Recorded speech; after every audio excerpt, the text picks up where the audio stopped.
अस्सलाम वालेकुम। DNN news के साथ मैं हूं नादरा आमिर। अब रुख करते हैं खबरों की तरफ। खबर शामिल करते हैं इस्लामाबाद से। हमारे डिस्ट्रिक्ट क्राइम रिपोर्टर जरा खान की रिपोर्ट के मुताबिक असिस्टेंट कमिश्नर सेक्रेटरीट का सेक्रेटरीट सब डिवीजन के मुख्तलिफ इलाकों में दौरा।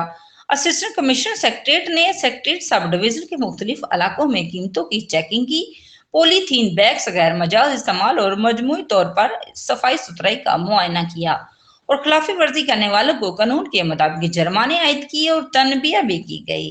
इसके साथ साथ असिस्टेंट कमिश्नर सेक्रेटरीट ने डेंगू मॉनिटरिंग टीमों के साथ मुख्तलिफ मकामात पर डेंगू एसओपीज पर अमल दरामद को यकीनी बनाया गया और घरों का भी मुआयना किया गया।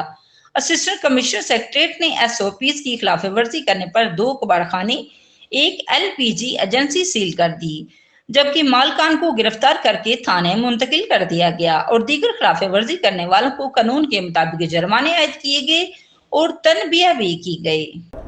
अब तक के लिए इतना ही। मजीद जानने के लिए हमारे साथ रहिएगा।